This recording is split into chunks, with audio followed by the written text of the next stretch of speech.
Today's daf we're going to be learning is Bava Batra daf Kuf Kaf Aleph. This is the daf for Shmini Atzeret, Simchat Torah in Israel also, on a day that really mixes different emotions, being both a holiday and a day of remembrance. Today's daf is dedicated to the memory of those who were tragically taken from us 1 year ago. May our learning be an aliyah for their neshamot, a tribute to their lives and a reflection of the strength and resilience of our people in the face of the unimaginable pain that we've experienced since that day. With that, we'll get started. We ended last daf with a discussion. We had a gzeira shava between the hatarat nedarim, the canceling of vows, and shchutei chutz. So we said then that Beit Shammai clearly doesn't hold by this because he doesn't have this concept that we learned in the gzeira shava about that one can do she'elah for sanctified items, and therefore we had to explain where does he get this idea from that we learned in the first part of the gzeira shava that you can annul vows with 3 regular people and you don't need 3 judges that are trained to be judges or 3 chachamim. So if we start from the bottom of Daf Kuf Kaf Amabed at the last 2 lines, Nafka Lemi Detanya, he must learn it from the following Braita. Vayidaber Moshe et Moadei Hashem B'nei Israel. This is a pasuk from Vayikra in Parshat Emor, which we actually read on the first day of Sukkot. And there it talks about the Moadim, and it starts off with the Moadim. It moves right away in the third pasuk to Shabbat, and then it goes right back in the fourth pasuk to the Moadim, to the holidays. So, and then it lists all the holidays without really referring back to Shabbat. And then it has this pasuk at the very end of the section that Moshe spoke about the Moadim, the Moadim of Hashem to the Jewish people. The Rashbam actually says that the drasha doesn't actually connect with this pasuk. It's the wrong pasuk. They really meant to quote the pasuk Daled there that came pasuk of Moadim, pasuk of Shabbat, and then pasuk of holidays again. And that makes a little bit more sense with what we're going to see right now. Rabbi Yossi Aglili Yomio, Moadei Hashem ne'emru, Shabbat Bereshit lo ne'emra. Why after saying Moadim and then Shabbat does it then say Moadim again? Because it wants to differentiate the holidays from Shabbat. Okay, we don't know how yet. We don't really understand this drasha yet. In a minute, we'll see that other people struggle to understand this drasha and what it means. Ben Azai Omer, he has an alternative. Moadei Hashem ne'emru, hafara nedarim lo ne'emra. Moadei Hashem is to say the holidays, but not a nullification of vows. What does this have to do with anything? Well, we'll have to see. So Rabbi Yossi bar Natan Gamri le'elahai matnita, he learned this braita. Below yada le'perusha, he had no idea how to explain it. Also, betrayed to Rav Sheshet l'Nehardea v'lo eshkache. So he goes to find Rav Sheshet, he goes to Nehardea, and he searches for Rav Sheshet. He thinks Rav Sheshet's going to be able to explain it, but lo eshkache, he doesn't find Rav Sheshet there. Well, he doesn't give up. Also, betrayed l'Mechoza, he goes to search for him in Mechoza, eshkache, and he finds him. Amarle, so when he finds him, he says to him, what does this mean? The holiday is mentioned here, but not Shabbat. Amarle, so he explained. He was right. Rav Sheshet knew the answer. He explains, Moadei Hashem tzrichim kiddush beitin. Shabbat Bereshit einat tzricha kiddush beitin. The Moadim need the beitin to determine when the holidays are going to be. Right? They determine it by deciding when the new moon is. But Shabbat Bereshit doesn't need the beitin.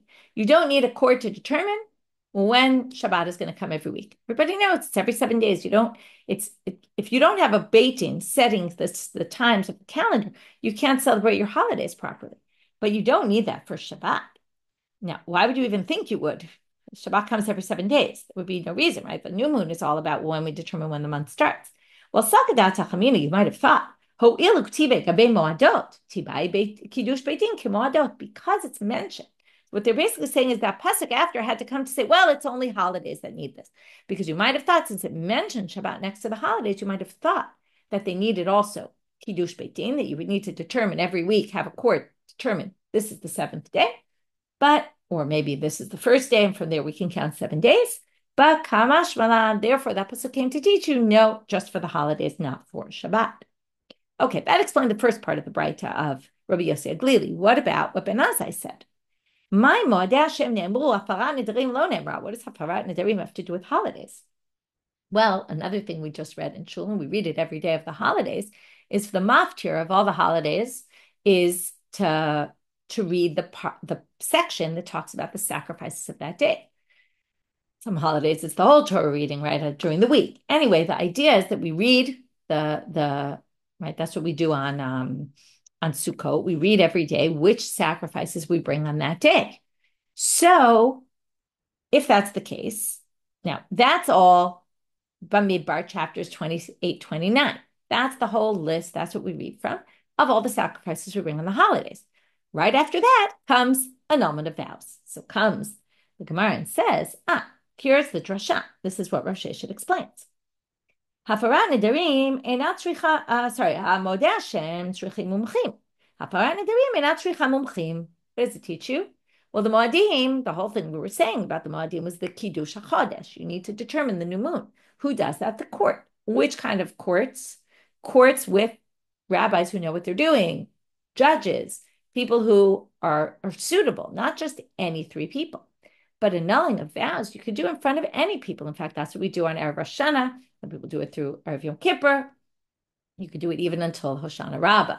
So if you're listening to this and it's Hoshana Rabbah for you still, because I did put this up a little early, you might be able to still do it if you haven't done it yet.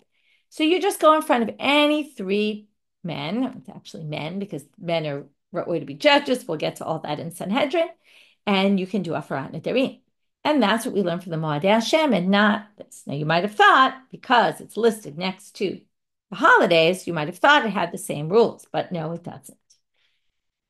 But wait, doesn't it say by hatarat nedarim that you have it's done by the Rosh, that it was said to the Rashi Matot, heads, which sounds like experienced people, judges. Rav Chisda says, no. That, Rav Chisda says in the name of Rabbi Yochanan, that's only if you're going to do it with one person. If you do hatarat nedarim in front of one person, if it's an expert, then you can do it in front of one person. But if it's three people, it could even be done in front of any regular people.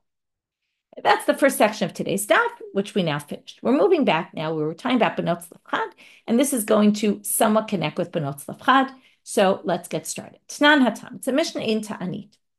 Amar Rabban Shimon ben Gamliel, Lo hayu yomim tovim liYisrael, ki chamisha asar ba'av uki Yom HaKippurim. You might remember this. We learned at the end of Masechet Ta'anit.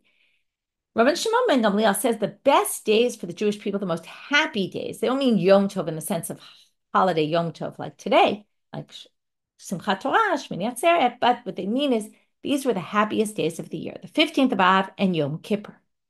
So they say, right, Uki Yom Kippurim, Shebahem Benot Yisrael, what would happen on these days and why were they such happy days? The Benot Yisrael would go out, Beklei Lavan She'ulim, Shalol Vayesh et Mishe'eno.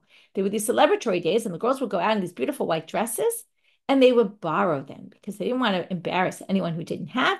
So everyone would go out in these beautiful white dresses that everyone borrowed. Even the wealthy people borrowed from other people, and nobody wore their own clothes. And that was how they would, it was part of it would be reflective of the happiness of that day. To which the Gemara says, Bishlama Yom Kippurim Yom Slicha U'Mechila Yom Sheninu Bo Luchot Achronot. We understand Yom Kippur, why it's such a happy day. Because this could be one thing or two things. I'll explain it both ways. Either it's a day of forgiveness. This is what Yom Kippur has been known as a day for forgiveness. And it's the day, we remember the day that the second luchot were given to us. That's after, right? Moshe goes up on the mountain on the day of the giving of the Torah on Shavuot, comes down, breaks the tablets on the 17th of Tammuz, goes back up again, comes back down with forgiveness, goes back up again on Rosh Chodesh Elul, and comes down on Yom Kippur. So it was the day we got the final luchot. It could be this is all one and the same. It was a day of slicha mechila as it was the day we got the final luchot. Even though theoretically the second 40 days were for forgiveness, the real true forgiveness wasn't until the very end, after the last 40 days when Moshe came down with the second set of tablets. So that we understand why it's a happy day. Ela chamisha asar ba'av mahi. But what happened on the 15th of Av? We don't have any written in the Torah about this day that's something unique happened. So because of that, we're going to have 6 different interpretations. And at the end, we're going to try to come up with a theory about what is similar about all these 6 things. Amar Rav Yehuda Amar Shmuel. Yom Shu'utru Shvatim Lavo Ze B'Ze. And this is connected with the Benot Tzlafchad, where the tribes were allowed to marry each other. What does this mean? Well, we'll explain. What it means is any daughter who inherited, like the Benot Tzlafchad, we're told, and we'll read it right now, my drush, Ze hadavar. Okay, let's read the whole pasuk. This is the davar asher tziva Hashem lebenot tzlafchad lemor. This is what God told the daughters of Tzlafchad. L'tov be'eniyem tiena l'nashim. Go marry anyone you want, but but only within your own tribe. So they were limited. On this day, on the Chamishasar B'Av, after the Jews conquered the land, as the Benot Slavcha were of the first generation, the generation that came into the land, they were told you have to marry within your tribe only. But Davar, what are they darshan? Davar This is only going to be for this generation. Okay, but after that, you can undo this, and they undid this vow or this law, and they basically ruled that, okay, now we're done with it. Okay, it was just for that time, just for that generation. Sometime after, we don't know when, but sometime after conquering the land, that happened on the 15th of Av, where the women were allowed to marry anybody they wanted. Now, this is a big happy day, particularly for women. That's why they would go out in white. Why particularly for women? And by the way, if it's particularly for women, why on Yom Kippur? Some people say that there was something about, let me try to remember, it was that the women weren't part of Chayla Egel. There's something there about the women. I forget. Okay, it eludes me, but there's something there. Okay, but in any case, here it's particularly the women, because the women who inherited land were limited. The men weren't so limited because they could marry any woman as long as she hadn't inherited the land from her father. But the women who inherited land from their father were very limited. Even for the men, though, it did open more possibilities of who they could marry. Second explanation. Rabbi Bar Chana Amar Rabbi Yochanan Yom Shutal Shevet Binyamin Lavo B'Kahal. Okay, we talked about Pilegesh Begiva and Dichtiv. It says in the pasuk, Ish Yisrael Nishba B'Mitzpah Lemor Ish Mimenu Lo Yiten B'no LeBinyamin Lisha Lo Yiten Bito LeBinyamin Lisha. So no one can give their daughters to the people of Binyamin to marry them. That's so the whole thing with the Anshe Yavesh Gilad and all that, where they had no one to marry. But anyway, we're not going to get into that. The point is that the people made an oath, nishba. They took an oath saying, we're not going to marry any of our people to any of our daughters, all of us. We're not going to allow our daughters to marry people from the tribe of Binyamin because of the whole civil war that broke out. They were very angry with the Bnei Binyamin because of what happened to Pilegesh Begivah. Okay, if you want to learn about it, go back to the end of Sefer Shoftim, the book of Judges. So my drush, so how did they undo this? They basically undid the oath. Mimenu velo mi baninu. Well, they said, Ish mimenu, from that generation. But the next generation already wasn't part of this oath, and therefore they said, it's permitted. And they did it on the 15th of Av, and then this permitted all the people of Binyamin to marry anyone they wanted. Third explanation. Rav Dimi bar Yosef Amar Rav Nachman Yom Shekalu Bo Matei Midbar. The day that the people in the desert, who basically got punished at the sin of the spies, stopped dying. To Amar Mar, and now why was this such a Yom Simcha? And besides that, people were stopped dying, but Ad Shelo Kalu Matei Midbar, turning out Amabet, until the people in the desert didn't die, Lo Haya Dibor Moshe. In other words, all the time people were dying in the desert, God didn't speak to Moses. Shneimar vayikasher tamu kol anshe milchama lamut mikerav am. Says in Sefer Dvarim, Moshe is telling the people, and when all the people stopped dying, v'samech leve deber Hashem elai lemor, and then it says right after that, and God spoke to me. So they make this connection between, all of a sudden after people stopped dying, that's when God spoke to Moshe. Now, did God not speak to Moshe from the time of the spies until the end of the time in the desert?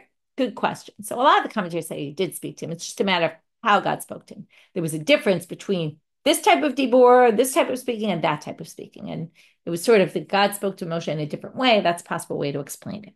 But in any case, the point is that this was right. So and then, right, God spoke to me. So again, it was a very happy day because something that wasn't happening before that point, all of a sudden was happening, which made it a happy day. Why on the 15th of Av? How did they get to the 15th of Av from here? Okay, the other ones, it's not really clear how they got to the 15th of Av, but how did they get to the 15th of Av here? And here, this doesn't really have anything to do with women particularly, which shows they don't all have to be connected with women. The rest of them really are not. It was just because it was a happy day, it shows the women went out and in these white dresses. But what they say here, why on that day did they realize people stopped dying? Well, the Chedem Reglim happened, according to our tradition, on the 9th of Av. Because it happened on the 9th of Av, so what happened? Every year on the 9th of Av, according to the Midrash, everybody would die. It was like once a year, that was when a lot of people would die. That year, people didn't die, the last year. And people thought, maybe that we just made a mistake in counting the days, going back to the Kiddush HaChodesh and when the days are. When did they realize their mistake? On the 15th. When they saw the full moon, they realized we're clearly in the middle of the month. And then they knew that it was obviously past the 9th of the month and no one had died. And then they realized that was the day they realized. And then, the dibur came back to Moshe. Option 4.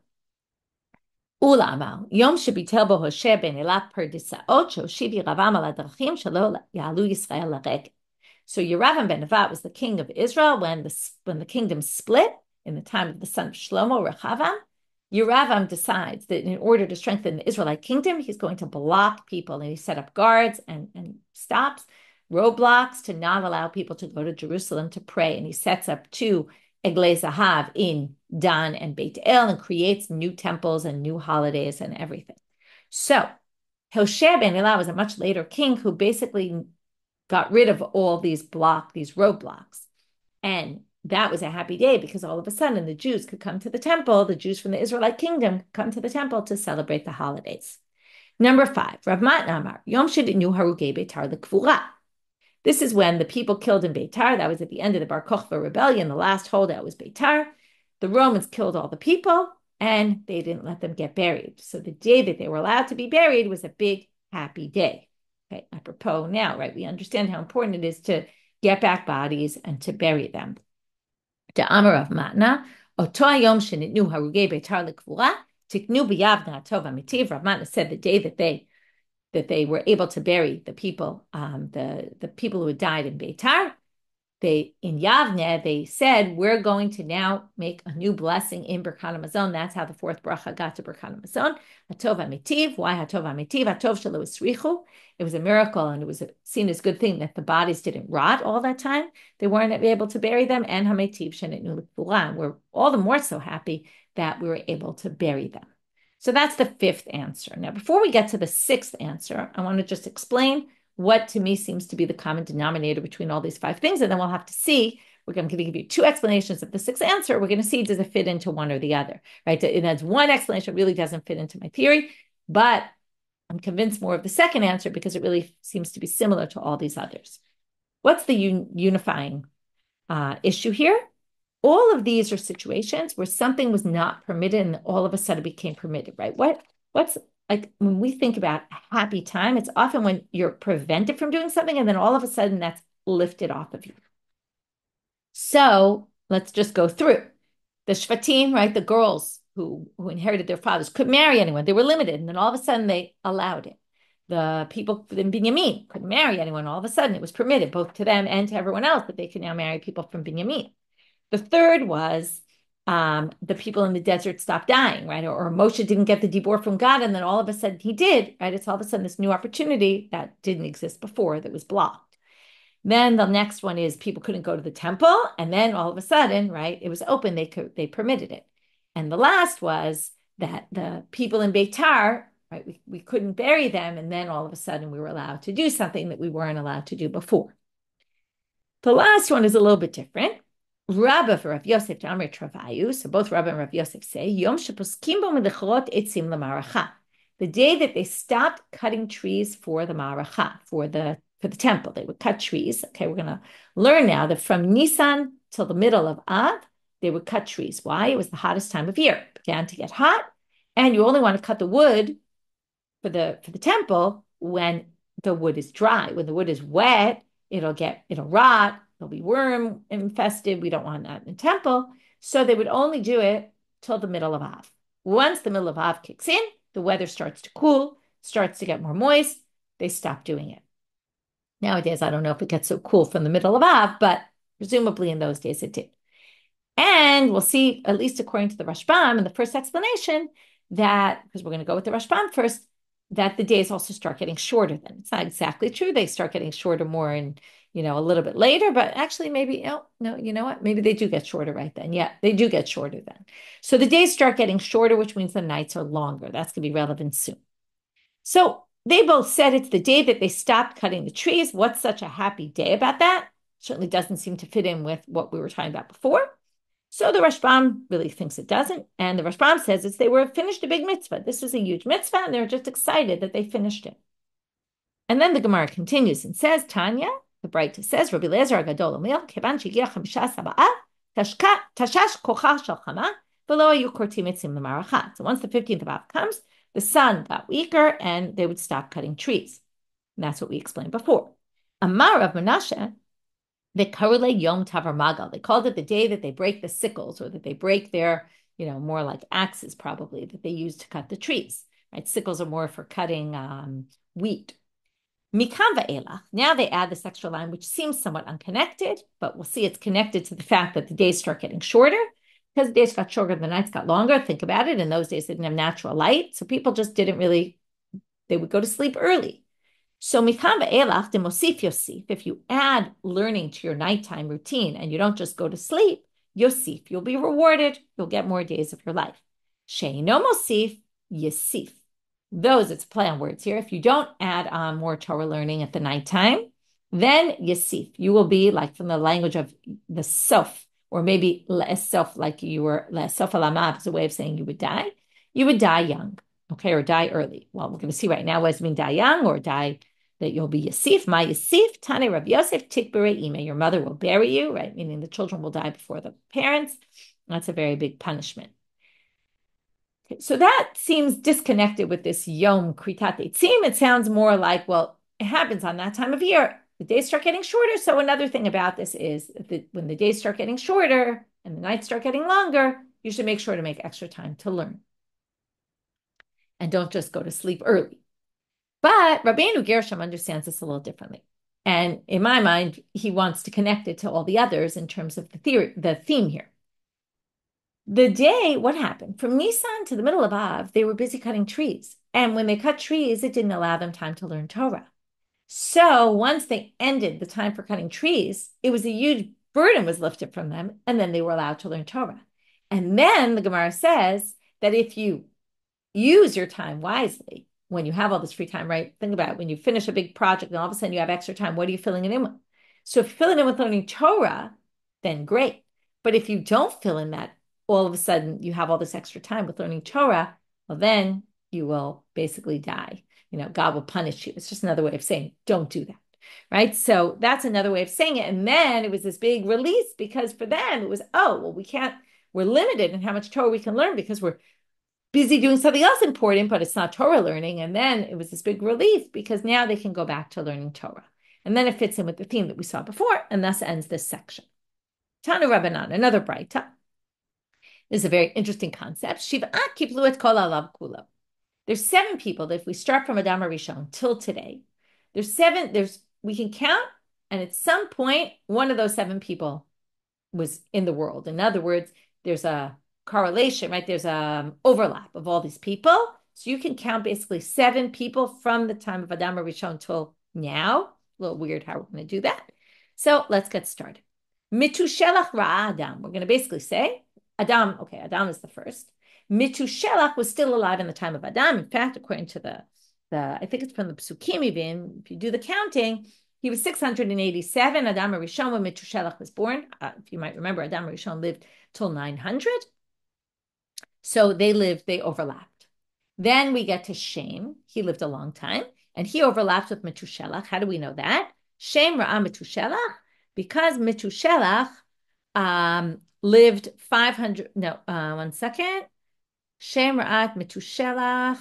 Right, because Metushelach, Shem is the son of Noach, and Metushelach, according to the tradition in Sanhedrin in Perek Chelek, it says that and it's just looking for it in the Rashbam, or hayu something. So after 7 days, the Mabul starts. What 7 days? What 7 days from what? They say, it must be Metushelach died, and it was his shiva was finished, and that's when the Mabul comes, which means that the Mabul happened, Shem was already alive. So you know that Shem, the son of Noach, lived at the same time as Metushelach. Why Shem? Because we know that Yaakov saw Shem. Why? Well, it says in the Torah that Shem lived 500 years after Arpachshad, his son, was born. His son Arpachshad was born, so he lived 500 years after that. If we do the count from Arpachshad, Abraham was born 290 years after Arpachshad was born. After Abraham, Yitzchak was 100 years after that, because he was born, Abraham was 100. Yaakov was born when Yitzchak was 60. You know this all from the Psukim. So you add another 160 to 290, you get to 450, which means Shem was still alive another 50 years because he was alive 500 years after Arpachshad's birth. until Yaakov was born. So Shem, and that's what also according to the Midrash, Yaakov went to the Beit Midrash of Shem, the Aver, right? He learned there. So they were alive at the same time. Amram Ra'at Yaakov. Okay, Amram, the father of Moshe. So Yaakov, how do we know that? So Rashbam says this just is logical because Amram went down to Egypt with Yaakov when he went down with his sons. Yaakov was in Egypt 17 years, lived 17 more years. And Amram didn't go down. I said that wrong. Kahat, the son of Levi, who was the father of Amram, was one of the people who went down to Mitzrayim. He's listed there. And his firstborn son is Amram. So stands to reason that in those 17 years, he gave birth to his firstborn son. Achiyah Shiloni Ra'at Amram and Eliyahu Ra'at Achiyah Shiloni Va'adayin Kayam.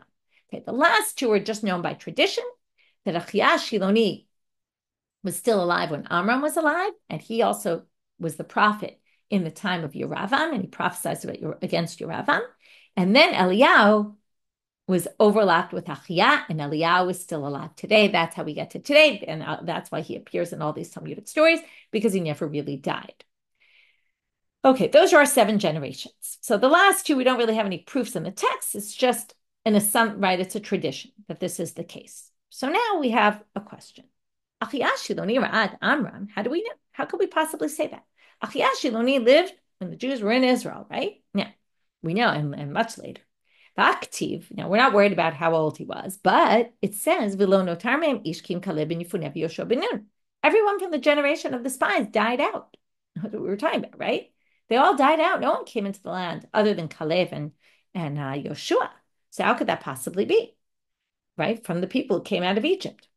Amarav Hamnuna. So we're going to have 2 possible answers. The first one we'll eventually reject, but the first one is Amarav Hamnuna. Lo nigzera gzeira al shivto shel Levi. Dichtiv.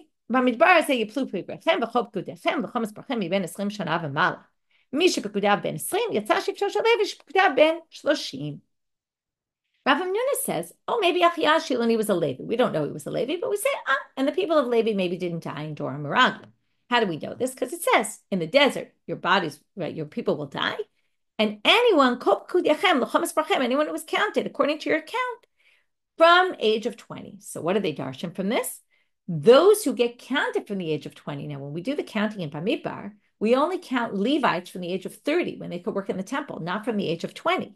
So Shevet Levi must not be included in there. That's the drasha, to which the Gemara says, wait a minute.